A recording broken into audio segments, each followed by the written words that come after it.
Our new topic, socialization. What is socialization? Describe nature of socialization.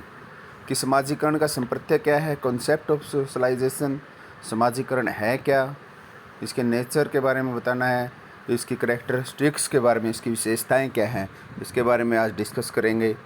बहुत अच्छी video बनने वाली है। आशा करता हूँ आप ध्यानपूर्वक वीडियो को सुनेंगे, समझेंगे और कंटिन्यू आपका होमवर्क करते रहेंगे। जैसे कि आपको पता है, ये समाज की सबसे छोटी इकाई है परिवार। परिवार समाज की सबसे छोटी इकाई है। जब भी कोई बच्चा जन्म लेता है वह ना तो सामाजिक होता है न असामाजिक होता है।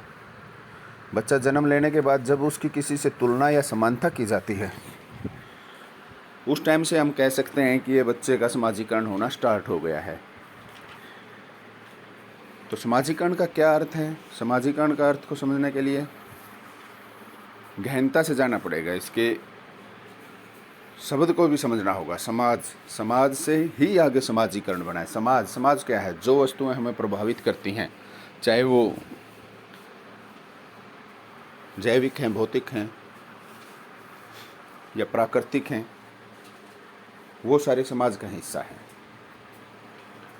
जो अपने चारों तरफ का वातावरण है, इन्वायरमेंट है, वो अपना समाज है।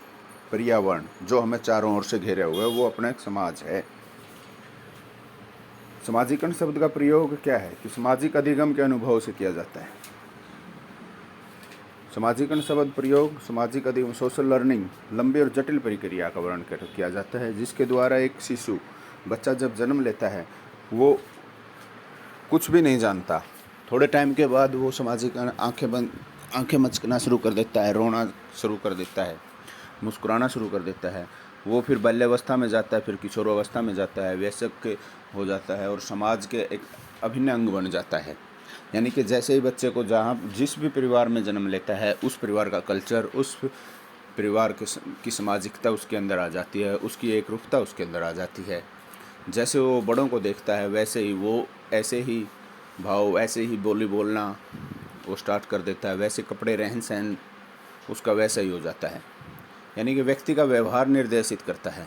अधिकतर सामाजिक रूप से सीखे हुए थे कि जॉनसन ने बहुत अच्छी परिभाषा दी है समाजीकरण की, कि समाजीकरण वह सीखना है जो व्यक्ति को सामाजिक भूमिकाएं निभाने के योग्य बनाता है। कि समाजीकरण वो है जिससे हम समाज में रहने के लायक बनते हैं, अपनी भूमिका निभाने के योग्य बनते हैं, वो समाजीकरण है जॉनसन के अनुसार।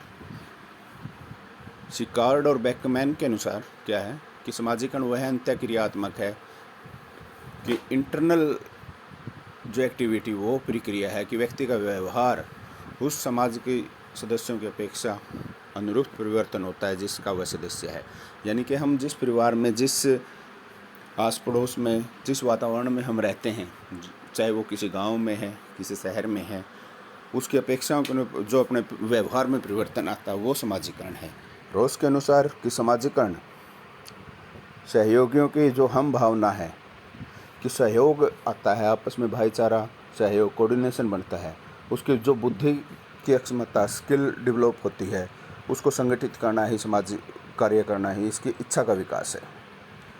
कि समाजीकरण वह प्रक्रिया है जिसमें बालक अपने समाज के रीति रिवाज सीखता है, वहाँ का रहन सहन सीखता है, वहाँ के नियम सीखता है।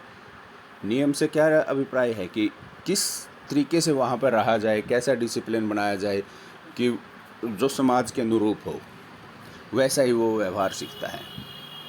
जिस समाज का वह सदस्य होता है, उस समाज के अनुसार वो स्वयं को ढाल लेता है, उसमें समायोजित कर लेता है, उसी को हम समायोजन कहेंगे, उसी को समाजीकरण कहते हैं। गैरेट के अनुसार कि बच्चे का जो जैविक व्यक्ति है, वे मनुष्य के रूप में परिवर्तित होना ही समाजीकरण और ये सामाजिक विकास की प्रक्रिया कहलाता है। इन सभी परिभाषाओं के आधार पर हमने सीखा कि जो कुछ भी हम समाज से सीखते हैं, अपने नेचर के उससे या किसी की नकल से सीखते हैं, ऑब्जर्वेशन से सीखते हैं, वो सारा समाजीकरण है। इसकी प्रकृति क्या है या इसकी नेचर ऑफ सोशलाइजेशन किसको कहेंगे? हम कुछ भी सीखते हैं। बच्चा जब जन्म लेता है, व्यक्ति का प्रारंभिक जैविक रचना के रूप में होता है कि individual starts with biological structure, कि जन्म के समय उसे कुछ नहीं आता है, प्रारंभ वो एक मात्र जैविक रचना के रूप में होता है कि बायोलॉजिकल थिंग है, वो सिर्फ स्ट्रक्चर है, एक ढांचा है। जब वो समाज की परिस्थितियों के अनुसार वैसे ही वो रिस्पॉन्स देना शुरू कर देता है, जैसे उसके साथ बोलते हैं, उस जैसे नियमों को उसमें रखते हैं, पाप पुण्य आदि का भेद करना वो सीखता है, अच्छे बुरे का भेद करना सीखता है, सामाजिक है सामाजिकता का भेद करना वो सीखता है। जो मनोवैज्ञानिक जो साधन है, साइकोलॉजिकल सोर्सेज हैं कौन कौन से, उनसे वो सीखता है। सामाजिक बच्चा, नवजात बच्चा न तो असामाजिक होता है न सामाजिक होता है। जो सामाजिक प्रौढ़ है, सोशल एडल्ट, उसमें परिवर्तन आते हैं, उसके जैविक रचना के रूप में वो पैदा होता है और समाज में रह के समाज के अनुसार ही ढल जाता है, उसके अनुसार ही वो उन नियमों में अपना जीवन यापन करने लग जाता है। इसके बाद समूह जीवन की ग्रुप लाइफ क्या है। कोई भी व्यक्ति इंडिविजुअल नहीं रह सकता, अकेला नहीं रह सकता, वो चाहे तो पागल होगा कि जो अकेला व्यक्ति। हम एक समूह में रहते हैं, परिवार अपना एक समूह है, आस पड़ोस एक समूह है, एक स्कूल में एडमिशन लेता है वो वहाँ पर एक समूह है, उसके अनुसार हम सीखते रहते हैं। जैसा कल्चर हमें मिलेगा, जैसी सभ्यता हमें मिलेगी, जैसे समाज हमें मिलेगा, वैसे ही अपने नियम हम सीखते रहेंगे, वैसे ही अपनी भाषा होगी, वैसा ही अपना व्यवहार होगा। भाषा क्या है? सबसे अच्छा माध्यम है कम्युनिकेशन का, कि संप्रेषण का सबसे अच्छा माध्यम भाषा है, चाहे वो लिखित रूप में हो या मौखिक रूप में हो।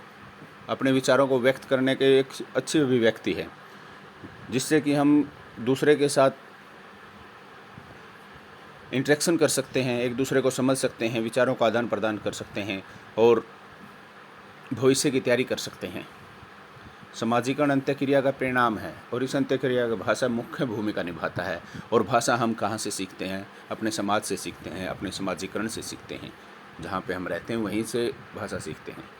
नेक्स्ट है समाजीकरण की एक रूपता नहीं बल्कि अनुपमता में कमी नहीं है, कि समाजीकरण के परिणाम स्वरूप समूह के सदस्य व्यवहार के समरूपता या एक रूपता तो नहीं आती और न ही उनके अनुपमता अनुक्रिया या प्रतिक्रिया जैसे नहीं होती।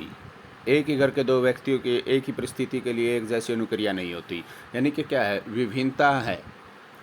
हम एक ही माँ बाप के, जैसे आपको पता ही है, पैदा हुए बच्चे में भी विभिन्नता पाई जाती है। तो हम जिस समाज में रहते हैं अपने, उनमें भी विभिन्नता मिलती है। एक ही परिवार में रहते हैं, उनका नेचर भी अलग हो जाता है, उनका व्यवहार भी अलग हो जाता है, उनके नियम भी अलग हो जाते हैं। ये इसकी प्रकृति है। एक बहुत अच्छा विद्वान बन जाता है तो दूसरा हो सकता है कि वो निपुण न हो।